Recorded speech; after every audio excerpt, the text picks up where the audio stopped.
especially to marginalized and radicalized people.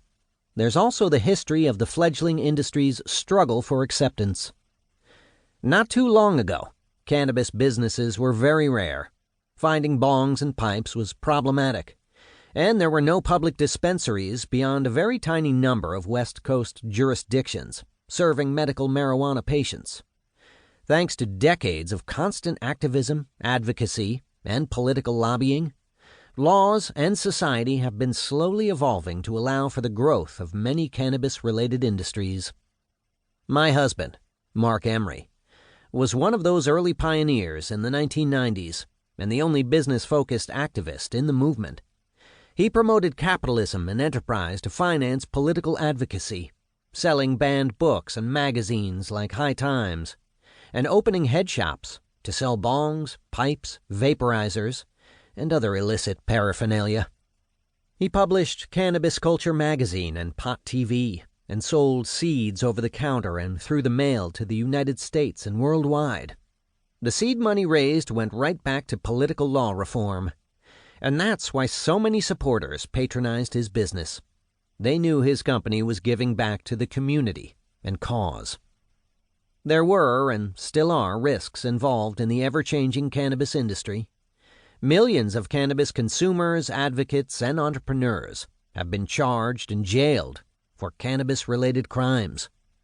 In 2005, Mark was arrested by U.S. and Canadian police to face life in U.S. prison for funding legalization, as stated by the Drug Enforcement Administration. He ultimately pled guilty and served a 5-year sentence, returning home to Canada in 2014. Like some others, our long history of cannabis activism has been closely tied with our various businesses, and that has earned enormous brand respect and loyalty. Our cannabis culture enterprise recently expanded to include dispensaries, which Mark and I were recently arrested and charged for.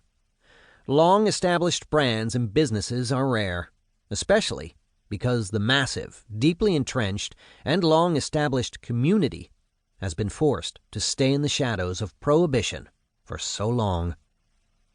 But this new age of legalization is the perfect time for growth, innovation, and opportunities of all kinds. Now that marijuana is mainstream, it represents increasingly powerful economic influence. And all across North America, pioneers who have sacrificed to change pot laws, creating more access and liberty and business opportunities in the process, are hoping to find a place in the new legal industry. Hopefully, this book will help them find inspiration and success. We are all very fortunate to be witnessing a time of such significant legal, social, and political change. Cannabis isn't going away anytime soon. So dream big, focus on your passions, and always aim to be outstanding in your field. Preface. Starting a business is always an uphill climb. From deciding on a business structure to finding a storefront location, the journey is long. And if you want to get started in the cannabis industry, that journey can take some unexpected turns. Start your own cannabis business will hopefully help you navigate those turns with a combination of useful information, tips, resources, and insightful stories about cannabis pioneers who have helped carve out the path for you. Two of those entrepreneurs are Hunter Garth and Caleb Patton. The bearded Garth seems to be as chill as they come. After all, he works with marijuana. But this was not always the case. Returning home after serving with the United States Marine Corps in Afghanistan for 4 years was not easy.